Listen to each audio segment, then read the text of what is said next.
ഇന്ന് നമ്മൾ ലിവിംഗ് വേൾഡിന്റെ 5ാമത്തെ സെഷനാണ് പഠിക്കുന്നത്. അതിനകത്ത് നമ്മൾ ടാക്സോണമിക്കൽ എയ്ഡ്സ്, ഒരു ഓർഗാനിസത്തിനെ ക്ലാസിഫൈ ചെയ്യുകയും ഐഡന്റിഫൈ ചെയ്യുകയും ക്ലാസിഫൈ ചെയ്യുകയും ചെയ്യാൻ വേണ്ടിയിട്ട് കുറെ ടൂൾസ് ആവശ്യമായിട്ടുണ്ട്. ആ ടൂൾസിനെ കുറിച്ചിട്ടാണ് നമ്മൾ ഇനി പഠിക്കാൻ പോകുന്നത്. ഓക്കെ, ഈ ടാക്സോണമിക് സ്റ്റഡീസ് എന്തിനു വേണ്ടിയിട്ടാണ് എന്നുള്ളൊരു ഇൻട്രൊഡക്ഷൻ ആണ് ഇവിടെ കൊടുത്തിട്ടുള്ളത് കേട്ടോ. Taxonomic studies of various species of plants, പല സ്പീഷീസിലുള്ള പ്ലാന്റ്സിന്റെയും ആനിമൽസിന്റെയും പല ഓർഗാനിസത്തിന്റെയും ടാക്സോണമിക് സ്റ്റഡീസ് അഗ്രികൾച്ചറിലും ഫോറസ്ട്രിയിലും ഇൻഡസ്ട്രിയിലും അതുപോലെ തന്നെ നമുക്ക് ബയോ റിസോഴ്സസിനെ കുറിച്ച് അറിയാൻ വേണ്ടിയിട്ടും ഓർഗാനിസത്തിന്റെ ഡൈവേഴ്സിറ്റിനെ കുറിച്ച് പഠിക്കാൻ വേണ്ടിയിട്ടും ഒക്കെ ഈ ടാക്സോണമിക് സ്റ്റഡീസ് യൂസ്ഫുൾ ആവും. ഓക്കെ, ഈ ടാക്സോണമിക് സ്റ്റഡീസിന് വേണ്ടിയിട്ട് ഒരു കറക്റ്റ് ക്ലാസിഫിക്കേഷനും ഐഡന്റിഫിക്കേഷനും വേണ്ടതായിട്ടുണ്ട്. ഓർഗാനിസത്തിനെ കറക്റ്റായിട്ട് ഐഡന്റിഫൈ ചെയ്ത് ക്ലാസിഫൈ ചെയ്യേണ്ടതായിട്ടുണ്ട് ഈ ടാക്സോണമിക് സ്റ്റഡീസിന്. ഓക്കെ, ഈ ഓരോ ഓർഗാനിസത്തിനെ ഐഡന്റിഫൈ ചെയ്യാൻ വേണ്ടിയിട്ട് intensive laboratory and field studies വേണം. Intensive laboratory and field studies എന്ന് പറഞ്ഞാൽ വളരെ കൃത്യമായ ലബോറട്ടറിയിൽ ഉള്ള സ്റ്റഡീസും അതുപോലെ തന്നെ ആ ഓർഗാനിസം വളരുന്ന ഹാബിറ്റാറ്റിൽ ആ ഓർഗാനിസത്തിനെ കുറിച്ചിട്ടുള്ള സ്റ്റഡീസ് നമുക്ക് ആവശ്യമായിട്ടുണ്ട്. ഓക്കെ, അതേപോലെ തന്നെ ടാക്സോണമിക് സ്റ്റഡീസിന്റെ ഒരു പ്രൈം സോഴ്സ് അല്ലെങ്കിൽ വളരെ ഇമ്പോർട്ടന്റ് ആയിട്ടുള്ള പ്രൈമറി റിക്വയർമെന്റ് എന്ന് പറയുന്ന കളക്ഷൻ ഓഫ് ആക്ച്വൽ സ്പെസിമെൻ ആണ്. Collection of actual specimen of plant and animal species, അതാണ് the prime source of taxonomic studies. Okay, ഈ പ്രൈം സോഴ്സ് അത് നമുക്ക് സിസ്റ്റമാറ്റിക് സ്റ്റഡീസിനും അതുപോലെ തന്നെ സിസ്റ്റമാറ്റിക് ട്രെയിനിങ്ങിനും ഒക്കെ യൂസ്ഫുൾ ആയിട്ട് നമുക്ക് ഈ സ്പെസിമെൻ, ആക്ച്വൽ സ്പെസിമെൻ കളക്ഷൻ നമുക്ക് യൂസ് ചെയ്യാം. ഓക്കെ, ഇത് ക്ലാസിഫിക്കേഷന് വേണ്ടിയിട്ട് യൂസ് ചെയ്യാം. ക്ലാസിഫിക്കേഷന് യൂസ് ചെയ്യുമ്പോൾ നമ്മൾ ഈ സ്പെസിമെൻ അതിനെ കുറിച്ചിട്ടുള്ള ഇൻഫർമേഷനോട് കൂടി നമ്മൾ സ്റ്റോർ ചെയ്ത് വെക്കുകയാണ് ചെയ്യുന്നത്. ചില കേസസിൽ സ്പെസിമെൻ നമ്മൾ ഫ്യൂച്ചർ സ്റ്റഡീസിന് വേണ്ടിയിട്ട് പ്രിസർവ് ചെയ്യാറുണ്ട്. ഓക്കെ, ബയോളജിസ്റ്റ് കുറേ methods, certain procedures and technique to preserve these specimen with the information. ആ സ്പെസിമെൻ കളക്ട് ചെയ്ത സ്പെസിമെനെ സ്റ്റോർ ചെയ്യാൻ അല്ലെങ്കിൽ പ്രിസർവ് ചെയ്യാനും അതിനോട് അസോസിയേറ്റ് ആയിട്ടുള്ള ഇൻഫർമേഷൻ ഒക്കെ സ്റ്റോർ ചെയ്യാൻ വേണ്ടിയിട്ട് ബയോളജിസ്റ്റ് എസ്റ്റാബ്ലിഷ് ചെയ്ത കുറെ പ്രൊസീജിയേഴ്സ് ഉണ്ട്. അതിനകത്ത് കുറച്ച് പ്രൊസീജിയേഴ്സ് ആണ് നമ്മൾ ഇന്നിവിടെ പഠിക്കാൻ പോകുന്നത് കേട്ടോ. അപ്പൊ നമ്മൾ അതിന്റെ ഇൻട്രൊഡക്ഷൻ ഒന്ന് വായിച്ചു നോക്കാം. Taxonomical AIDS. Taxonomic studies of various species of plants, animals and other organisms are useful in agriculture, forestry, industry and in general in knowing our bioresources and their diversity. These studies would require correct classification and identification of organisms. Identification of organisms requires intensive laboratory and field studies. The collection of actual specimens of plant and animal species is essential and is the prime source of taxonomic studies. These are also fundamental to studies and essential for training in systematics. It is used for classification of an organism and the information gathered is also stored along with the specimen. In some cases, the specimen is preserved for future studies. Biologists have established certain procedures and techniques to store and preserve the information as well as the specimen. Some of these are explained to help you understand the usage of these aids. First taxonomic aid നമ്മൾ ഇവിടെ പഠിക്കാൻ പോകുന്ന herbarium ആണ് കേട്ടോ. Herbarium എന്ന് പറയുന്നത് store house of collected plant specimen, അതായത് plant സ്പെസിമെനെ store ചെയ്യുന്ന സ്റ്റോർ ഹൗസ് ആണ്. ഇവിടെ പ്ലാന്റ് സ്പെസിമെനെ സ്റ്റോർ ചെയ്യുന്ന ഡ്രൈ ചെയ്ത് പ്രസ് ചെയ്തിട്ടാണ് അത് ഈ ഹെർബേറിയം ഷീറ്റിൽ പ്രിസർവ് ചെയ്ത് വെക്കുന്നത്. ഹെർബേറിയം ഷീറ്റ് എന്ന് പറയുന്ന general size of herbarium sheet എന്ന് പറയുന്നത് 30 into 45 സെന്റിമീറ്റർ ആണ് കേട്ടോ. General size of herbarium sheet is 30-45 centimetre. Note ചെയ്തോളണം. 30 into 45 സെന്റിമീറ്റർ, അതായത് 30 സെന്റിമീറ്റർ വീതിയും 45 സെന്റിമീറ്റർ നീളവും ഉള്ളതാണ് ഹെർബേറിയം ഷീറ്റ്. അതേപോലെ ഇന്റർനാഷണൽ ഹെർബേറിയം ഷീറ്റ് എന്ന് പറയുന്നത് 29 into 41 സെന്റിമീറ്റർ ആണ്. 29 സെന്റിമീറ്റർ വീതിയും 41 സെന്റിമീറ്റർ നീളവും ഉള്ളതാണ് ഇന്റർനാഷണൽ ഹെർബേറിയം ഷീറ്റ് എന്ന് പറയുന്നത്. ഓക്കെ, ഇനി ഈ ഷീറ്റ്സ് ഒക്കെ അറേഞ്ച് ചെയ്ത് വെച്ചേക്കുന്നത്, the sheets it is arranged universally accepted system of classification, universally accepted system of classification വെച്ച് അതനുസരിച്ചാണ് ഈ പറയുന്ന ഹെർബേറിയം ഷീറ്റ്സ് അറേഞ്ച് ചെയ്തിട്ടുള്ളത്. കണ്ടോ, അതാ ഇതൊരു ഹെർബേറിയാണ് കേട്ടോ. ഈ ഹെർബേറിയം ഷീറ്റ്സ് വെച്ചേക്കുന്നുണ്ടോ, ഇതിന്റെ അറേഞ്ച്മെന്റ് എന്ന് പറയുന്നത് universally accepted system of classification base ചെയ്തിട്ടാണ് ഇതിന്റെ അറേഞ്ച്മെന്റ് എന്ന് പറയുന്നത്.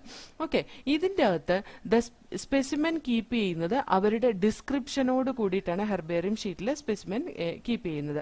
ഓക്കെ, അതുകൊണ്ട് തന്നെ ഇത് storehouse or repository for future യൂസിന് വേണ്ടിയിട്ടുള്ള ഒരു സ്റ്റോർ ഹൗസ് അല്ലെങ്കിൽ റെപ്പോസിറ്ററി ആണ് ഈ ഹെർബേറിയം എന്ന് പറയുന്നത്. ഇവിടെ അതിനെക്കുറിച്ചിട്ടുള്ള ഡിസ്ക്രിപ്ഷൻ അത് ഉൾക്കൊള്ളിക്കാൻ വേണ്ടിയിട്ട് അതിന്റെ റൈറ്റ് ഹാൻഡ് സൈഡിൽ, അതായത് ആ ഹെർബേറിയം ഷീറ്റിന്റെ റൈറ്റ് ലോവർ കോർണറിൽ, അതിന്റെ ആ ഷീറ്റിന്റെ വലതുഭാഗത്ത് അതിന്റെ അടിഭാഗത്തായിട്ട് 7x12 സെന്റിമീറ്റർ സൈസിൽ 7x12 സെന്റിമീറ്റർ വലിപ്പത്തിൽ അങ്ങനെ ഒരു കോളത്തിലാണ് ഇതിനെക്കുറിച്ചിട്ടുള്ള ഡിസ്ക്രിപ്ഷൻസ് കൊടുക്കുക. ഇതിനകത്ത് കൊടുക്കുന്ന ഡിസ്ക്രിപ്ഷൻസ് എന്തൊക്കെയാണെന്ന് ചോദിച്ചിട്ടുണ്ടെങ്കിൽ അതിൽ ലേബൽ ചെയ്യുന്ന കുറെ ഇൻഫർമേഷൻസ് ഉണ്ട്. ഏത് ഡേറ്റിലാണ് ആ സ്പെസിമെൻ കളക്ട് ചെയ്തത്, അതേപോലെ തന്നെ എന്താണ് ആ സ്പെസിമെന്റെ ഇംഗ്ലീഷ് നെയിം, അതേപോലെ ലോക്കൽ നെയിം എന്താണ്, ബൊട്ടാണിക്കൽ നെയിം എന്താണ്, ഏത് ഫാമിലിയിൽ വരുന്നതാണ്, ആരാണ് ഇത് കളക്ട് ചെയ്തത്, ഇത്രയും കാര്യങ്ങൾ ഈ ഹെർബേറിയം ഷീറ്റിൽ എക്സ്പ്രസ് ചെയ്യാറുണ്ട്. ഹെർബേറിയം ഷീറ്റിൽ ഒരിക്കലും ഇലയുടെ കളർ എന്താ അല്ലെങ്കിൽ പൂവിന്റെ കളർ എന്താ, അതിന് എത്ര ഹൈറ്റ് ഉണ്ട്, ഇതൊന്നും റെപ്രസെന്റ് ചെയ്യാറില്ല. കാരണം അതൊക്കെ varying type of characteristic features ആണ്. അതൊക്കെ ചേഞ്ച് ചെയ്യാം. നമുക്ക് ഇന്നത് തന്നെ ഉണ്ടാവുള്ളൂ എന്ന് പറയാൻ പറ്റാത്തത് കൊണ്ടാണ് ബാക്കിയെല്ലാം നമുക്ക് ഇതൊക്കെ ഒരു ജനറൽ ക്യാരക്ടറിസ്റ്റിക് ഫീച്ചർ, അതായത് എവിടെ നിന്നാണ് കളക്ട് ചെയ്ത്, എന്നാണ് കളക്ട് ചെയ്ത്, ഇംഗ്ലീഷ് നെയിം എന്താണ്, ലോക്കൽ നെയിം എന്താണ്, ബൊട്ടാണിക്കൽ നെയിം എന്താണ്, ഏത് ഫാമിലിയിൽ വരുന്ന സയന്റിഫിക് ഇൻഫർമേഷൻസ് മാത്രമാണ് ഇവിടെ പ്രൊവൈഡ് ചെയ്യുന്നുള്ളൂ. ഓക്കെ, ഇതൊരു quick referral system in taxonomic studies ആയിട്ട് കൺസിഡർ ചെയ്യുന്നു. വളരെ ഇമ്പോർട്ടന്റ് ആണ്, ചോദിച്ചിട്ടുള്ള ഒരു ക്വസ്റ്റ്യൻ ആണ് കേട്ടോ. Herbaria which is acting as a quick referral system in taxonomical studies. Herbarium ആണ് quick referral system in taxonomical studies ആയിട്ട് യൂസ് ചെയ്യുന്നത് കേട്ടോ. ഇനി നമുക്ക് ഇവിടെ ഒരു എക്സാമ്പിൾസും കൊടുത്തിട്ടില്ല. So we will give some examples for the herbarium. We will use some examples for herbarium. That is Royal Botanical Garden Kew. Example for this is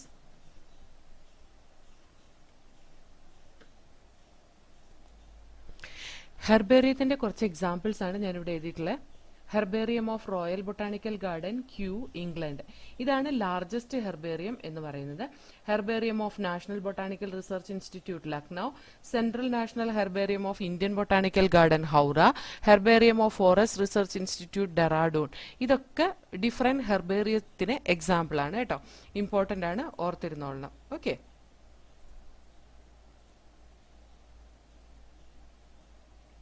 next taxonomic aid എന്ന് പറയുന്ന ബൊട്ടാണിക്കൽ ഗാർഡൻ ആണ്. Next taxonomic aid it is botanical garden. So here we will see some botanical information on botanical garden. The specialized garden have a collection of living plants for reference. അതായത് നമ്മുടെ റെഫറൻസിന് വേണ്ടിയിട്ട് living പ്ലാന്റ്സിന്റെ ഒരു collection ഉള്ള specialised ഗാർഡനെയാണ് നമ്മൾ botanical garden എന്ന് പറയുന്നത്. ഈ botanical ഗാർഡനിൽ വളർത്തുന്ന പ്ലാന്റ് സ്പീഷീസ് നമ്മൾ ഐഡന്റിഫിക്കേഷൻ പർപ്പസിന് വേണ്ടിയിട്ടും അതിന്റെ സ്റ്റഡീസിന് വേണ്ടിയിട്ടുമാണ് യൂസ് ചെയ്യുന്നത്. ഓരോ പ്ലാന്റും, അവിടെയുള്ള ഓരോ പ്ലാന്റും ലേബൽ ചെയ്തേക്കുന്ന, ഇൻഡിക്കേറ്റ് ചെയ്യുന്ന അതിന്റെ ബൊട്ടാണിക്കൽ നെയിം അല്ലെങ്കിൽ സയന്റിഫിക് നെയിമും അതിന്റെ ഫാമിലിയും അതിനകത്ത് മെൻഷൻ ചെയ്തിട്ടുണ്ടാവും. ഇവിടെ കുറച്ച് ബൊട്ടാണിക്കൽ ഗാർഡൻ എക്സാമ്പിൾസ് കൊടുത്തിട്ടുണ്ട്. Famous botanical garden are at Kew, England. ഇതാണ് ഏറ്റവും വലിയ ബൊട്ടാണിക്കൽ ഗാർഡൻ. ഇവിടെയാണ് ഏറ്റവും വലിയ ഹെർബേറിയം ഉള്ളത് കേട്ടോ. Indian botanical garden, Howrah. And at national botanical research institute, Lucknow. Okay, അപ്പൊ അത് തന്നെ നമ്മൾ ഇവിടെ എഴുതിയിട്ടുണ്ട്. അപ്പൊ അതേ എക്സാമ്പിൾസ് തന്നെയാണ് ഇവിടെയും കൊടുത്തിട്ടുള്ളത്. അതുകൊണ്ട് തന്നെ നിങ്ങൾക്ക് പഠിക്കാൻ ബുദ്ധിമുട്ടുണ്ടാവില്ല, ഓർത്തിരിക്കാൻ എളുപ്പമായിരിക്കും. ഓക്കെ, ഇനി നെക്സ്റ്റ് വൺ മ്യൂസിയം ആണ്. മ്യൂസിയം കൂടെ നോക്കിയിട്ട് നമുക്കിതൊന്ന് വായിക്കാം കേട്ടോ. മ്യൂസിയം എന്ന് പറയുന്ന ടാക്സോണമിക് എയ്ഡ് അത് സാധാരണ സെറ്റ് ചെയ്യുന്ന ഒന്നുപോലെ educational institutes like schools, colleges, അങ്ങനെയുള്ള എഡ്യൂക്കേഷണൽ സ്ഥാപനങ്ങളിലാണ് ഈ പറയുന്ന ബയോളജിക്കൽ മ്യൂസിയം സെറ്റ് ചെയ്യാറുള്ളത്. മ്യൂസിയത്തിൽ പ്രിസർവ്ഡ് പ്ലാന്റ്സിന്റെയും ആനിമൽസിന്റെയും സ്പെസിമെൻസ് നമുക്ക് കാണാൻ കഴിയും. നമ്മുടെ സ്റ്റഡി റെഫറൻസിന് വേണ്ടിയിട്ട്, സ്റ്റഡിക്കും റെഫറൻസിനും ഒക്കെ വേണ്ടിയിട്ടാണ് മ്യൂസിയത്തിലെ പ്ലാന്റ്സിന്റെയും ആനിമൽസിന്റെയും ഒക്കെ സ്പെസിമെന്റെ കളക്ഷൻ ഉള്ളത്. ഈ സ്പെസിമെൻ പ്രിസർവ് ചെയ്തേക്കുന്ന കണ്ടെയ്നേഴ്സിലോ അല്ലെങ്കിൽ ജാറിലോ ആയിരിക്കും. പ്രിസർവ്ഡ് സൊല്യൂഷനിലാണ് സാധാരണ ഇത്തരത്തിലുള്ള സ്പെസിമെൻ പ്രിസർവ് ചെയ്യാറുള്ളത്. പ്ലാന്റ്സിന്റെയും ആനിമൽസിന്റെയും സ്പെസിമെൻ ഡ്രൈ സ്പെസിമെൻ ആയിട്ടും പ്രിസർവ് ചെയ്യാറുണ്ട് കേട്ടോ. പ്ലാന്റ്സിന്റെ ആനിമൽസിന്റെ സ്പെസിമെൻ ഡ്രൈ ആയിട്ടും പ്രിസർവ് ചെയ്യാറുണ്ട്. അതേപോലെ ഇൻസെക്ട് പ്രിസർവ് ചെയ്യുന്ന അതിനെ പിടിച്ച് കൊന്ന് പിൻ ചെയ്തിട്ട് ഇൻസെക്ട് ബോക്സിന്റെ ഉള്ളിലാണ് അത് പ്രിസർവ് ചെയ്യുന്നത്. Insects are preserved in insect boxes after collecting, killing and pinning. Pin ചെയ്യാന്ന് പറഞ്ഞിട്ടുണ്ടെങ്കിൽ അതിന്റെ ആ ഡിഫറെന്റ് ബോഡി പാർട്സ് നമുക്ക് കാണത്തക്ക രീതിയിൽ വന്ന് പിന്നു കുത്തി വെക്കുന്നതിനാണ് കേട്ടോ പിന്നിങ് എന്ന് പറയുന്നത്. ഇനി വലിയ വലിയ animals like birds and mammals അത് സ്റ്റഫ് ചെയ്തിട്ട് പ്രിസർവ് ചെയ്യാറുണ്ട്. അതായത് അതിന്റെ ഇന്റേണൽ ഓർഗൻസ് ഒക്കെ പുറത്തെടുത്ത് കളയും. അതിന്റെ ഔട്ടർ പാർട്ട് ഉണങ്ങി അതിന്റെ എന്താ പറയാ ഫംഗസിന്റെയോ അല്ലെങ്കിൽ ബാക്ടീരിയയുടെ ഇൻഫെക്ഷൻ ഒന്നും വരാത്ത രീതിയിൽ അത് ഉണങ്ങി അതിന്റെ ഉള്ളിൽ കോട്ടൺ നിറച്ച് വീണ്ടും ആ ഒരു അതിന്റെ ഒരു സ്ട്രക്ചർ മെയിൻറ്റെയിൻ ചെയ്തിട്ട് അതിനെ പ്രിസർവ് ചെയ്യാറുണ്ട്. അതേപോലെ ഇതിന്റെ അകത്ത് ഈ മ്യൂസിയത്തില് ആനിമൽസിന്റെ ഒക്കെ ഒരു സ്കെലിറ്റനും കാണാറുണ്ട്. ആനിമൽസിന്റെ ഒക്കെ സ്കെലിറ്റന്റെ ഒരു കളക്ഷനും നമുക്ക് ഈ പറയുന്ന മ്യൂസിയത്തിൽ കാണാൻ കഴിയും. ഓക്കെ, ഇനി നമുക്ക് ഇതിന്റെ ഈ മ്യൂസിയത്തിന് കുറച്ച് എക്സാമ്പിൾസ് അതിവിടെ കൊടുത്തിട്ടില്ല. Just you write it down some examples for museum. National museum of natural history, Delhi.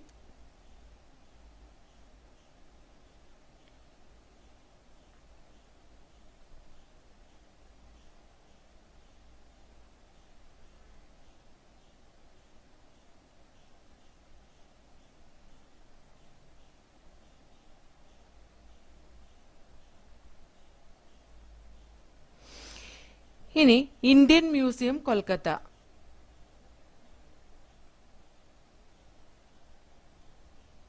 Indian museum, Kolkata.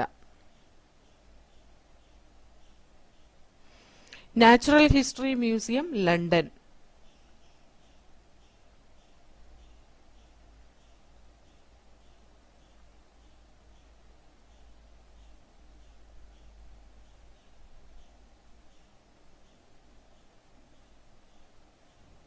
ഇതൊക്കെയാണ് ഡിഫറെന്റ് മ്യൂസിയത്തിന് എക്സാമ്പിൾ കേട്ടോ. ഇനി നമുക്ക് ഈ ഭാഗം ഒന്ന് വായിച്ചു നോക്കാം. First we will read herbarium. See, herbarium is a storehouse of collected plant specimens that are dried, pressed and preserved on sheet. Further, these sheets are arranged according to universally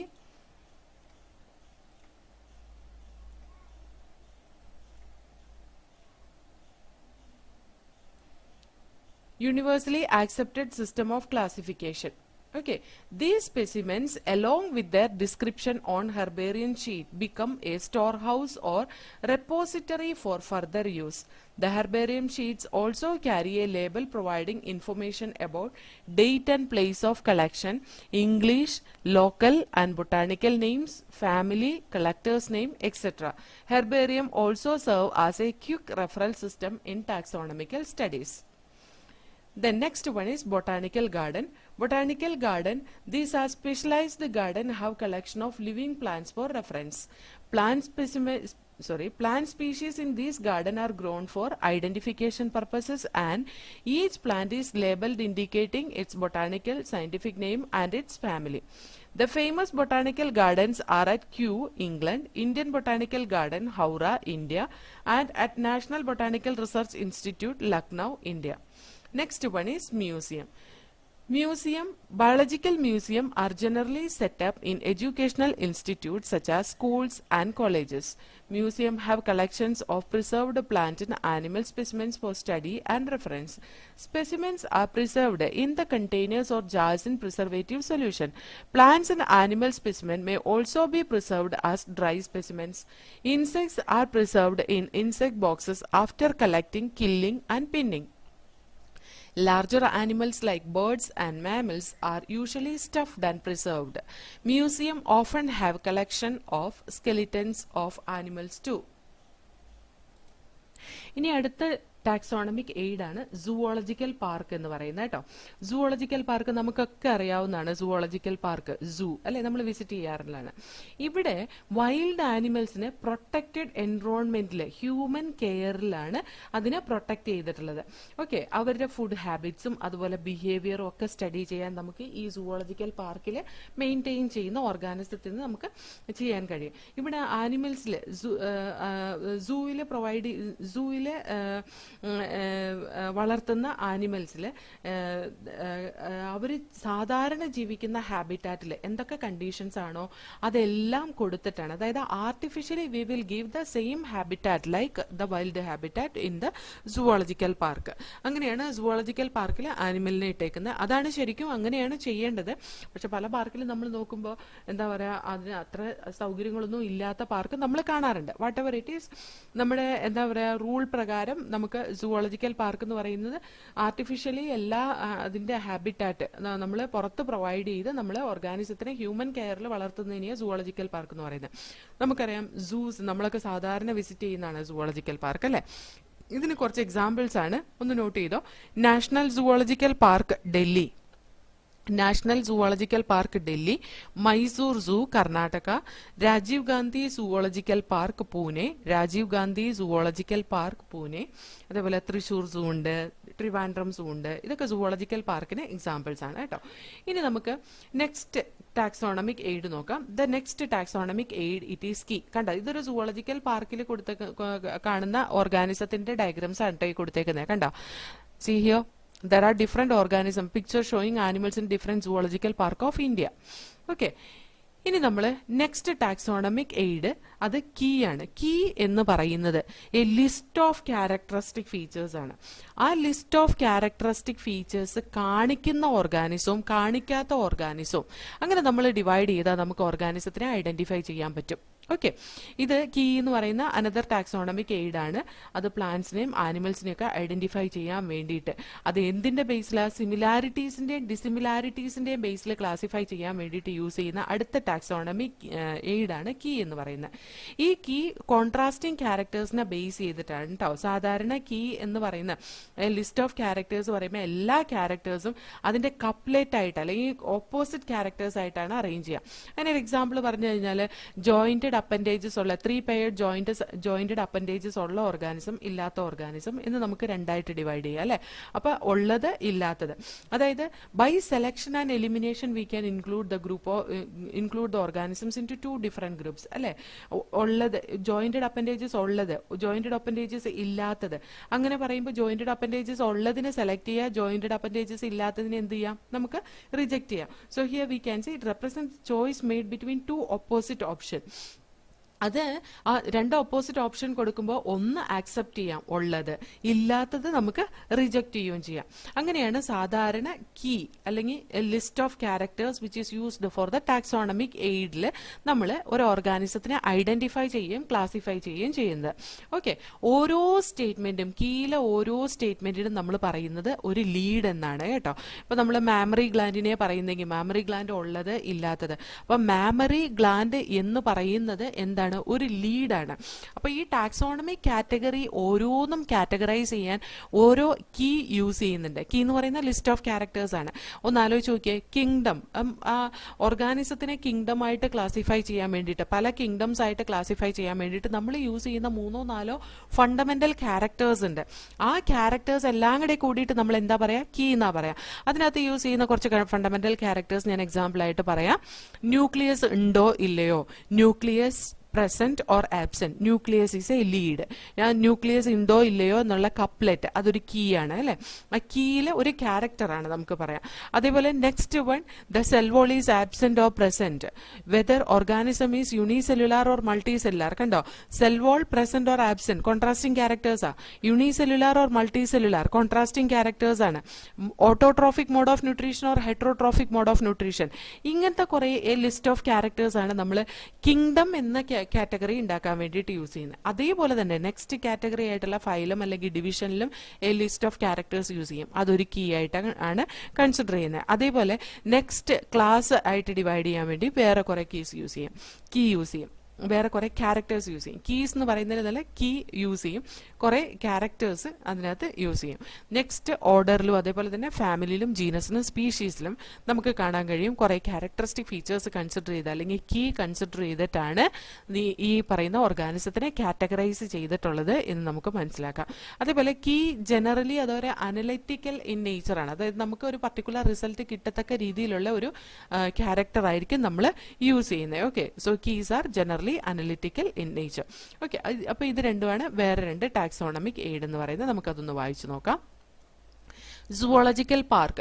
These are the places where wild animals are kept in protected environments under human care and which enable us to learn about their food habits and behavior.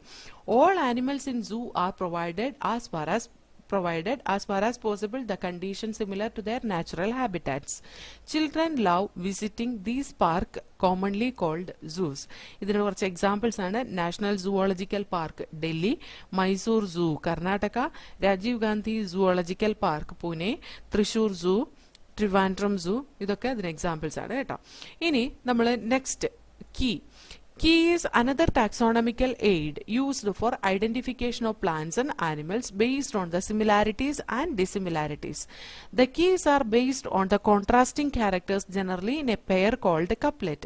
It represents the choice made between two opposite options. This results in acceptance of only one and rejection of the other.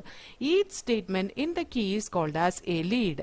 Separate taxonomic keys are required for each taxonomic category such as family, genus and species for identification purpose. Keys are generally analytical in nature. Okay. ഇനി വേറെ കുറച്ച് taxonomical എയ്ഡ്സും കൂടെ ഉണ്ട്. That is flora, manual, monograph and catalogue are some other means of recording description. അതായത് കുറെ descriptions record ചെയ്തിട്ടുള്ള വേറെ കുറെ ടാക്സോണമിക്കൽ എയ്ഡ്സ് ആണ് ഈ കൊടുത്തിട്ടുള്ളത്. ഈ ടാക്സോണമിക്കൽ എയ്ഡ്സ് വെച്ചിട്ടും ഫ്ലോറയും മാനുവലും മോണോഗ്രാഫും കാറ്റലോഗും വെച്ചിട്ട് നമുക്ക് ഓർഗാനിസത്തിനെ ഐഡന്റിഫൈ ചെയ്യാവുന്നതാണ്. ഇനി ഇതെന്താന്ന് ഓരോന്നോരോന്ന് നോക്കാം. ഫ്ലോറ എന്ന് പറയുന്നത് ഒരു പർട്ടിക്കുലർ ഏരിയയിൽ കാണുന്ന പ്ലാന്റ്സിന്റെ ഡിസ്ട്രിബ്യൂഷൻ വിത്ത് ഇറ്റ്സ് ഹാബിറ്റാറ്റ്. ഒരു പർട്ടിക്കുലർ ഏരിയയിലുള്ള എല്ലാ പ്ലാന്റ്സിനെ കുറിച്ചിട്ടുള്ള ഡിസ്ക്രിപ്ഷൻ വിത്ത് ഹാബിറ്റാറ്റ്, അതാണ് ഫ്ലോറയിൽ പറയുന്നത്. ഫ്ലോറ എന്ന് പറഞ്ഞാൽ ഒരു പർട്ടിക്കുലർ ഏരിയയിൽ കാണുന്ന എല്ലാ പ്ലാന്റ് സ്പീഷീസിനെ കുറിച്ചും with its habitat it will be explained in flora.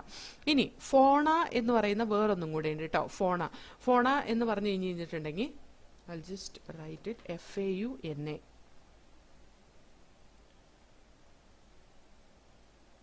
sorry. ഫോണ എന്ന് പറഞ്ഞാൽ എന്താണെന്നറിയോ? ഫോണ എന്ന് പറഞ്ഞാൽ എ ഗ്രൂപ്പ് ഓഫ് ഓർഗാനിസം അല്ലെങ്കിൽ all animals present in A particular area with its description and with its habitat. അതിന്റെ ഹാബിറ്റ് ഒരു പർട്ടിക്കുലർ ഏരിയയിൽ കാണുന്ന എല്ലാ ആനിമൽസും അതിന്റെ ക്യാരക്ടറിസ്റ്റിക് ഫീച്ചേഴ്സും അതിന്റെ ഹാബിറ്റാറ്റും കൂടി കൊടുത്തിട്ടുള്ളതാണ് ഫോണ എന്ന് പറയുന്നത്. അതായത് ഫ്ലോറ പ്ലാന്റ്സിന് വേണ്ടിയിട്ടുള്ളതാണെങ്കിൽ ഫോണ ആനിമൽസിന് വേണ്ടിയിട്ടുള്ളതായിരിക്കും. ഓക്കെ, ഇനി മാനുവൽ എന്ന് പറഞ്ഞാൽ identification of names of species found in an area. ഒരു ഏരിയയിൽ കാണുന്ന എല്ലാ സ്പീഷീസിന്റെയും നെയിം കൊടുത്തിട്ടുള്ളത് മാനുവലിന്റെ ഉള്ളിലാണ്. ഒരു ഏരിയയിൽ കാണുന്ന എല്ലാ സ്പീഷീസിന്റെയും നെയിം നമുക്ക് കണ്ടുപിടിക്കാൻ പറ്റും മാനുവലിൽ നിന്ന്. ഇനി മോണോഗ്രാഫ് എന്താന്ന് ചോദിച്ചാൽ ഏതെങ്കിലും ഒരു ടാക്സോൺ, അത് ചിലപ്പോൾ കിങ്ഡ് ആവാം, ചിലപ്പോൾ ഫൈല അല്ലെങ്കിൽ ഡിവിഷൻ ആവാം, അതല്ലെങ്കിൽ ക്ലാസ് ആവാം, പിന്നെ ഓർഡർ ആവാം, ജീനസ് ആവാം, ഫാമിലി ആവാം, സ്പീഷീസ് ആവാം, ഏതെങ്കിലും ഒരു ടാക്സിനെ കുറിച്ചിട്ടുള്ള കംപ്ലീറ്റ് ഡിസ്ക്രിപ്ഷൻ അതാണ് മോണോഗ്രാഫിൽ കാണുന്നത് കേട്ടോ. Monograph contain information on any one taxon. Monograph contain information on any one taxon, ഏതെങ്കിലും ഒരു ടാക്സോണിനെ കുറിച്ചിട്ടുള്ള കംപ്ലീറ്റ്. ഇപ്പൊ ഒരു ഏരിയയിൽ കാണുന്ന ഒരു ടാക്സോൺ, ഒരു ഫാമിലി ഏതൊക്കെ ഫാമിലി ട്രീസ് ഉണ്ട്, ഏതൊക്കെ ഫാമിലിയിലുള്ള ആനിമൽസ് ഉണ്ട്, ആ കംപ്ലീറ്റ് ഡിസ്ക്രിപ്ഷനും കൊടുക്കുന്ന ഇതിനകത്താണ്, മോണോഗ്രാഫിലാണ്. ഇനി കാറ്റലോഗ് എന്താന്ന് നോക്കാം. കാറ്റലോഗ് എന്ന് പറഞ്ഞാൽ അത് ഒരു register which contain all species found in A particular area. ഒരു പർട്ടിക്കുലർ ഏരിയയിൽ കാണുന്ന എല്ലാ സ്പീഷീസിന്റെ നെയിം വിത്ത് ഡിസ്ക്രിപ്ഷൻ. മാനുവലിൽ എന്ത് മാത്രമേ ഉള്ളൂ, നെയിം മാത്രമേ ഉള്ളൂ, പക്ഷെ കാറ്റലോഗിൽ with description we can see it. Okay, അപ്പൊ ഇതാണ് different taxonomic aids for the identification and classification of living organism. അപ്പൊ നമുക്ക് അതൊന്ന് വായിച്ചു നോക്കാം. Flora, manuals, monograph and catalogues are some other means of recording descriptions. They also help in correct identification. Flora contain the actual account of habitat and distribution of plants of a given area. These provide the index to the plant species found in a particular area. Manual are useful in providing information for identification of names of species found in an area. Monograph contain information on any one taxon. Okay, അപ്പോൾ ഇത്രയേ ഉള്ളൂ ഈ chapter living world. നമുക്ക് ഇത് കഴിഞ്ഞിട്ട് board ലെവലിൽ ഏതൊക്കെ തരത്തിലുള്ള ക്വസ്റ്റ്യൻസ് വരും എന്നുള്ളത് നമുക്ക് ആ ഒരു സെഷനായിട്ട് നമുക്ക് ഡിസ്കസ് ചെയ്യാം. അപ്പോൾ നമുക്കൊരു 10-15 ക്വസ്റ്റ്യൻസോളം നമുക്ക് ഇതിനകത്ത് ഡിസ്കസ് ചെയ്യാം. അതേപോലെ ഇമ്പോർട്ടൻ്റ് ആയിട്ടുള്ള പോയിന്റ്സ് ഒക്കെ നോക്കി പഠിച്ചോളണം. ഓക്കെ, അപ്പോൾ ലിവിംഗ് വേൾഡ് എന്ന് പറയുന്ന ചാപ്റ്റർ വളരെ ഇൻട്രൊഡക്ടറി ചാപ്റ്ററാണ്. വളരെ കുറച്ച് മാത്രമേ നമുക്ക് അതിനകത്ത് പഠിക്കാനുള്ളൂ. So we should study it perfectly. Word sentence by sentence വായിച്ച് പഠിച്ചോളണം. അതേപോലെ സെന്റൻസ് കൺസ്ട്രക്ഷൻ ചെയ്യുന്നത് എങ്ങനെയാന്നൊക്കെ നോക്കി പഠിച്ചതിന് ശേഷം വേണം സബ്ജക്റ്റീവ് ടൈപ്പ് ഓഫ് എക്സാം എഴുതാൻ. അതായത് നമ്മൾ ഡിസ്ക്രിപ്റ്റീവ് എക്സാം എഴുതുമ്പോൾ അത്യാവശ്യം കുറച്ച് ഗ്രാമറൊക്കെ ഉണ്ടായിരിക്കണം ബയോളജി ഒക്കെ എഴുതുമ്പോൾ കേട്ടോ. അതേപോലെ സയന്റിസ്റ്റിന്റെ നെയിമിൽ കുറച്ച് സ്പെല്ലിംഗ് മിസ്റ്റേക്ക് എന്ന് പറഞ്ഞാൽ വലിയ സ്പെല്ലിംഗ് മിസ്റ്റേക്ക് അല്ല, ചെറിയ സ്പെല്ലിംഗ് അങ്ങോട്ടും ഇങ്ങോട്ടും മാറിയാലും നമുക്ക് മാർക്ക് പോവില്ല. പക്ഷെ സയന്റിഫിക് നെയിം എഴുതുമ്പോൾ, ഏതൊരു ഓർഗാനിസത്തിന്റെ സയന്റിഫിക് നെയിം എഴുതുമ്പോൾ അതിലെന്തെങ്കിലും സ്പെല്ലിംഗ് മിസ്റ്റേക്ക് വരികയോ അതിന്റെ ആ പാറ്റേണിൽ എന്തെങ്കിലും ഡിഫറൻസ് വരുത്തുകയോ ചെയ്താൽ നിങ്ങൾക്ക് മാർക്ക് കുറച്ചേ ഇടുള്ളൂ. അപ്പൊ അതൊക്കെ ശ്രദ്ധിച്ച് എഴുതണം ഈ ഒരു ചാപ്റ്ററിൽ നിന്ന് ക്വസ്റ്റ്യൻ വരുമ്പോൾ കേട്ടോ. അപ്പോൾ നമുക്ക് അടുത്ത സെഷനിൽ ഇതിന് അസോസിയേറ്റ് ആയിട്ടുള്ള കുറച്ച് എക്സസൈസ് ക്വസ്റ്റ്യൻസ് ചെയ്യാം. ഓക്കെ.